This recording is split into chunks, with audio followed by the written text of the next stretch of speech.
In May last year, 21-year-old Rebecca Browne from Gallia, here in the city, was killed at Ludden, just outside Buncrana, after being struck by a car. It was subsequently revealed that the car that struck Rebecca was a Garda Síochána Patrol Vehicle. Now, a Gardaí investigation was launched into the incident, and in July last year, the incident was referred to the Garda Síochána Ombudsman Commissions, or GSOC, to shorten it. The view here was to determine if the actions of the Gardaí involved were of a criminal nature. So it's a complicated case. That investigation is still underway, and as the family approach the first anniversary of Rebecca's death, they're still seeking answers. And I've been speaking with Rebecca's mum, Rachel Lynn Smith, Rebecca's auntie, Karina Smith, and the family solicitor, Conor Moylan. Karina began our conversation by just telling me exactly what Rebecca was like. She was always happy, always smiling, loved to help other people. And she was very talented, and she just loved her family, loved for her family. A Gallia girl to her boots. A Gallia girl to her boots. Loved singing. Oh, she was a wee singer. She sung all the time. She would have sung morning, noon and night, wouldn't she, Lynn? And Watersiders would maybe have known her. Oh, aye. And look, there's other hairdressers, of course, in Waterside, but Sage, her passion was her hairdressing. Oh, definitely. Yeah. From a really young age as well. Yeah. Rebecca would have been doing hair. And you're not that old as an auntie, for you to have, for her to have been 21. Was it more for you and her? Was it like was it an auntie thing or like a big sister? No, it was nearly like a big sister thing. She would have kept me in my place as well. Yeah. But she was like that, She was never afraid to say, what needed to be said. And she was just really good crack. Yeah. Really good crack. Karina, I don't want to go through the painful detail. Most listeners will know what happened. But she had been on a night out, like 100,000 other 20, 21-year-olds across this island. Yeah. That night and every other Friday, Saturday night and all the rest. She was out for a night's crack. She was. And tell us what what we know and what we what we can say about that. Was she out with her buddies? She was going to be staying in Ludden, which was outside, right, just outside Buncrana, walking distance. Walking distance, aye. The caravan park there behind the harbour, Ludden, is where she was staying. And she was just out for a Saturday night, and seemed to have a really good night. In terms of singing was her last. We have seen a video of her, singing in the chip shop. She had them all going. She had the whole chip shop singing. And this is people of all different ages were swaying and singing along. So that was kind of like a real description of who Rebecca was.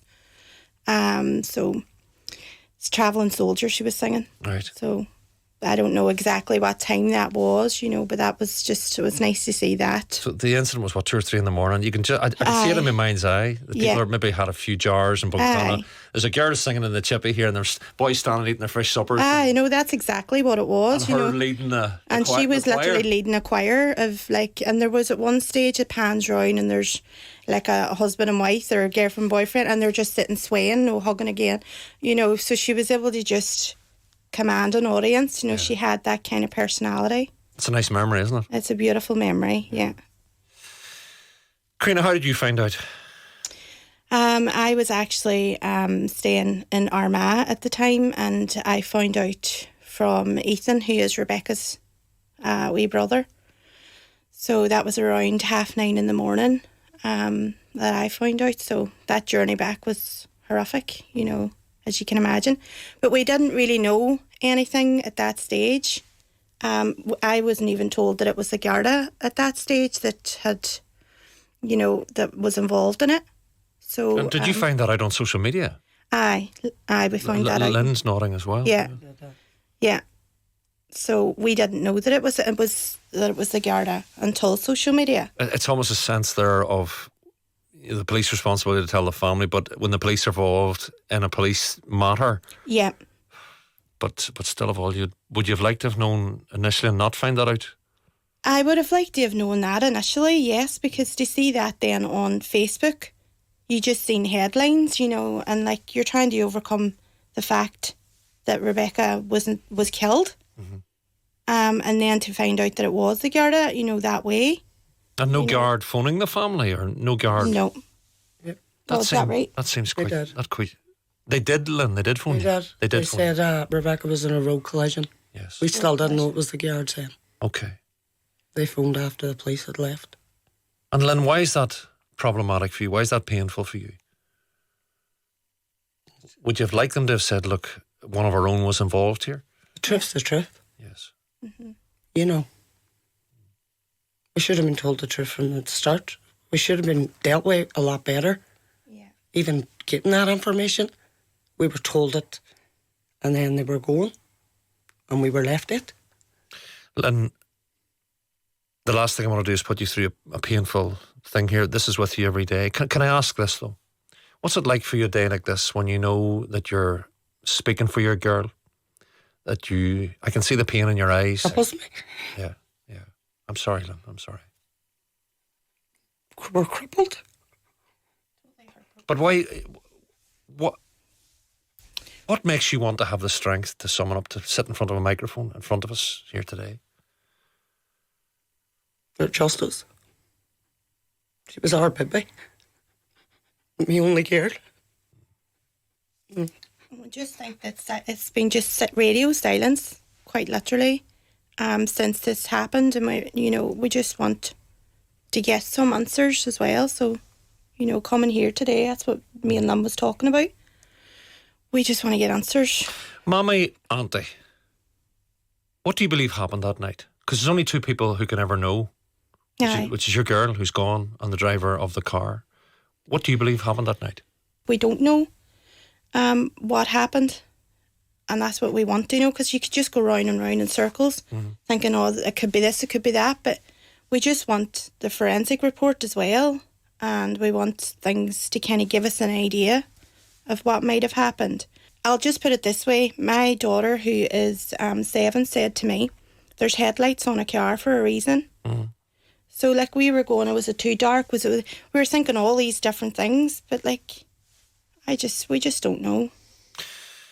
Lynn and Karina, there are realities here, though. Everybody knows that road's a nightmare. Aye. There's been lives lost for generations on that road. Yeah. That road at night Would be extremely dark. Listen, she was out for having a wee drinky. Aye. She's broken no law in that sense or No. anything. But listeners will be going, I would worry if my Wayne was out, a big night and then walking on the open road back to a caravan, and trusting in our friends to look at, all of that, all comes into it. It does, yeah. That's just life, Karina, isn't it? It does, aye, yeah. And you can't change that, but if it had been, well lit up, I think, at that spot, but as I say, I don't know whereabouts it happened specifically, we're just kind of guessing. Look, joining us today is the family solicitor, Conor Moylan. Conor, thank you for taking time here. Thank you very much. There are problematic elements to this because you have two state institutions. Yep. I mean, the law and justice in the Republic of Ireland meeting law enforcement in the Republic of Ireland and the tragic loss of a young life. Are the family right to be concerned about the pace of progress here, firstly, Conor? Well, firstly, I think in how they found out it was a guard member involved, that certainly put a hindrance on the trust from the get-go. Our meetings with GSOC and communication going back and forward, there's been deadlines missed, there's been timescales missed. Just tell people what GSOC is, Conor. GSOC is the Garda Ombudsman who has taken over the investigation once it was upgraded to a criminal investigation. Yes. So I've been communicating with them back and forth. We've had one meeting to date, and from that we haven't had any more answers. Are you concerned about any aspect of this case professionally? Well, concerns growing once they're missing deadlines, and the lack of communications coming through. I mean, it's constantly me going to them and asking for information rather than them coming to us. And that does grow a bit of concern. But is the criminal investigation still live? As far as we know, yes. So that brings all of its own issues. It does. And we completely understand the boundaries and what they can tell us in respect of that. But the communication, as I say, it's been lacklustre, and it's been more hurtful to the family than anything else. And all we can do is speculate. This could have been, as Karina has suggested. Sorry, Karina, yeah? It's just like a guessing game, you just don't know, and then it just prolongs the agony. As I say, only 2 people will ever know, Yeah. and one is passed. Yeah. So that's, I don't know how you navigate. It's just the silence. I Yes. think within silence and nothing being said, that makes you more concerned than anything. You know? Karina raises the point about forensics there. I have no forensic expertise. Of course I don't, Conor. But you would have think in a situation like this, there will be damage to a car. There will be, if I put on the brakes hard on a hard shoulder or near grass or whatever, I will leave. What can you tell us without prejudice today? Of course. About the forensics and the forensic report that the families want to see? Of course. Yeah, in any accident, any road traffic collision, there is a forensic collision report done. That will take into account braking, markings on the road condition, lighting, and a number of other factors. When we initially spoke with GSOC, we were told that report would be completed by the end of February. 6 months. That came and gone. Our last update is that we're still waiting on the report, and that if we want sight of the report, we'll have to come by way of a High Court order. Maybe there's more detail unfolding on their part that needs to precede the legal proceedings.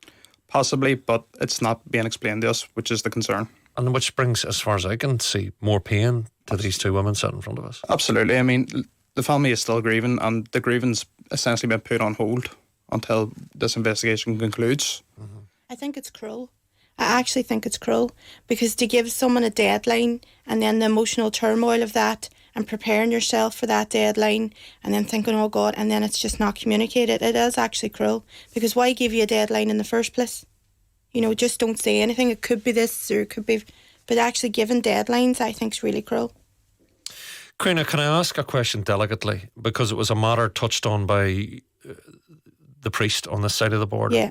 And it concerns the reaction of the Buncrana community, the general reaction, Yeah. the reaction in ecclesiastical circles. Why does that concern you? Or why does that hurt you? Because there was no acknowledgement at all. You know, that's what it felt like. There was no acknowledgement that this even happened. And I do know that the priest, he already voiced his concerns about how upset that nothing was mentioned as well. And I think it's this silence, this air of silence is just really uncomfortable. Was Buncrana Civic Society represented to your family, to the funeral? No. Nobody, Lynn. And that hurts. Nobody. I mean, that hurts Lynn. I can see it on her face. Oh, it really hurts. You know, like, Is there an... Again, why? Is there almost a judgment implicit in that absence? I just think it's not very compassionate at all. And like, you know, we were kind of waiting for that, weren't we? Somebody to represent, you know, just the Buncrana, you know. A leading figure, a somebody, a mother or father who represents that. Yeah, parish. somebody. Yeah, somebody that could stand there and say, I'm representing the parish of Buncrana. And like, that's not saying that there was people not affected by this, because we know there was. But just to have that representation at that time, or somebody to just say, we're here, we stand with you. You know, there's a young life lost, but it was just nothing. Lynn, I don't want to labour the pain in our studio today, but can I just ask you, what do you want? What needs to happen here? I want answers. Yeah. I want the truth. You know, it's far too long now. It's coming up to nearly a year. And I imagine this is your waking thought, the last thought in your head as you put your head in the pillow at night, is it? Well, I'm living this nightmare every day I get up. Mm-hmm. You know. Days is a struggle. Karina, what do you want? I just want justice. I want answers. I want strength to be able to fist what we got to fist down the road, you know, but it's just silence and no communication's just no good. And that's Conor, I want change. Ladies, thank you firstly for speaking. And Lynn, I know it wasn't your intention to speak, but you know, it's lovely to hear from you today, respectfully. Conor, mindful of what the ladies have said, what would your final thought be today to the authorities, across the authorities, the various authorities that are at the heart of this in the Republic of Ireland? What are you saying today?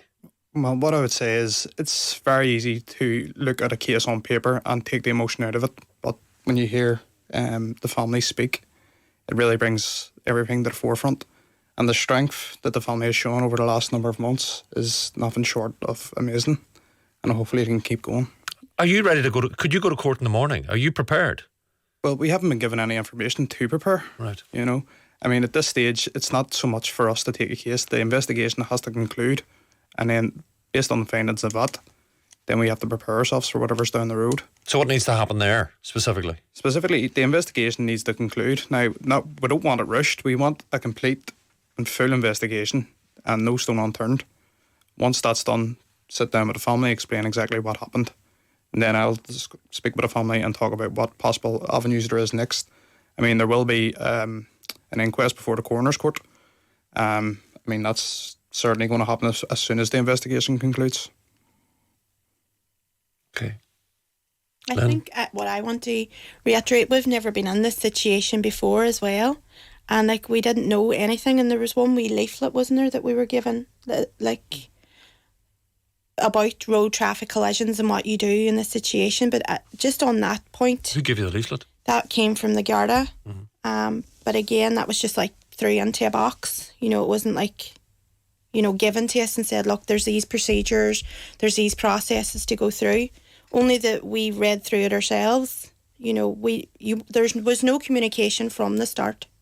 And like, for a family to go through that with no communication, you know, it's just awful, really.